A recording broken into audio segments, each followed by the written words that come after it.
ಎಲ್ಲರಿಗೂ ನಮಸ್ಕಾರ ಸ್ನೇಹಿತರೆ. ಇವತ್ತು ನಾನು ಆಸ್ಪರಾಗಸ್ ಫ್ರೈ ಮಾಡೋದು ಹೇಗೆ ಅಂತ ಹೇಳ್ಕೊಡ್ತೀನಿ. ಈ ಆಸ್ಪರಾಗಸ್ ಫ್ರೈ ಇವಾಗ ಈ ಯುರೋಪ್ ರೀಜನಲ್ಲಿ ಈ ಸ್ಪ್ರಿಂಗ್ ಸೀಸನಲ್ಲಿ ಅತಿ ಹೆಚ್ಚು ಮಾರುಕಟ್ಟೆಯಲ್ಲಿ ಕಾಣಿಸ್ತಾ ಇರುತ್ತೆ. ನಿಮ್ಮ ರೀಜನಲ್ಲೂ ಆಸ್ಪರಾಗಸ್ ನೋಡಿದರೆ ದಯವಿಟ್ಟು ತೊಗೊಂಬಂದು ಈ ಥರ ಒಂದು ಫ್ರೈ ಮಾಡಿದ್ದೇನೆ. ಟೇಸ್ಟ್ ತುಂಬ ಅಂದರೆ ತುಂಬ ರುಚಿ ಇರುತ್ತೆ, ಹೆಲ್ದಿ ಕೂಡ. ಇದರಲ್ಲಿ ತುಂಬ ಪೊಟ್ಯಾಷಿಯಮ್ ಮತ್ತು ವಿಟಮಿನ್ ಎ ಮತ್ತು ಸಿ ತುಂಬ ಹೆಚ್ಚಾಗಿರುತ್ತೆ. ತುಂಬ ಎಳೆದನ್ನು ತೊಗೊಂಬನ್ನಿ, ಬಲ್ತಿರೋದು ತೊಗೊಂಬರ್ಬೇಡಿ. ಇದರಲ್ಲಿ ನಾನು ಗಟ್ಟಿರೋ ಪಾರ್ಟ್ನೆಲ್ಲ ಕಟ್ ಮಾಡಿಕೊಂಡು ಟ್ರಿಮ್ ಮಾಡಿಕೊಂಡು ಒಂದು ಪ್ಲೇಟ್ಗೆ ಹಾಕಿಟ್ಟಿದ್ದೀನಿ. ಇದನ್ನು ನೀವು ಸೈಡ್ ಡಿಶ್ ಆಗಿ ಊಟದ ಜೊತೆಗೆ ಬಳಸ್ಬೋದು. ಇದಕ್ಕೆ 2 ಬೆಳ್ಳುಳ್ಳಿ ತೊಗೊಂಡಿದ್ದೀನಿ. ಹೆಸಳನ್ನು ಚಿಕ್ಕಕ್ಕೆ ಚಾಪ್ ಮಾಡ್ಕೊತಾ ಇದ್ದೀನಿ. ಮೀನ್ವೈಲ್ ನೀವು ಓವನನ್ನು 120 ಡಿಗ್ರಿ ಸೆಲ್ಸಿಯಸ್ನಲ್ಲಿ 5 ನಿಮಿಷ ಪ್ರೀ ಹೀಟಿಗೆ ಇಟ್ಕೊಂಡಿರಿ.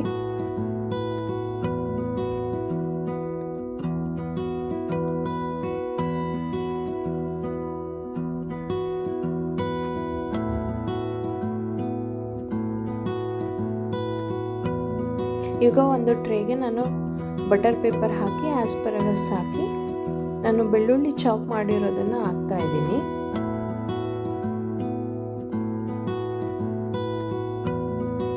ಇದಕ್ಕೆ ಆಲಿವ್ ಆಯಿಲ್ ಹಾಕ್ತಾ ಇದ್ದೀನಿ. ಆಯಿಲ್ ಸ್ವಲ್ಪ ಜಾಸ್ತಿನೇ ಹಾಕಿರಿ.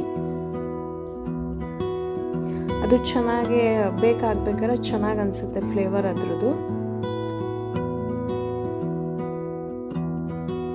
ಇದಕ್ಕೆ 2 ಚಮಚ ಉಪ್ಪನ್ನು ಹಾಕ್ತಾ ಇದ್ದೀನಿ.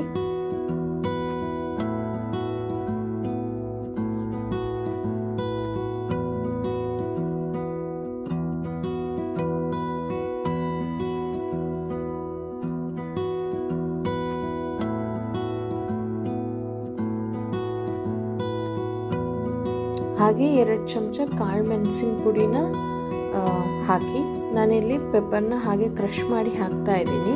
ನಿಮ್ಮ ಹತ್ರ ಕ್ರಷರ್ ಇಲ್ಲ ಅಂದರೆ ಪೌಡರ್ನ ಹಾಕಿ. ಇವಾಗ ಓವನ್ ಪ್ರೀಟ್ ಆಗಿದೆ.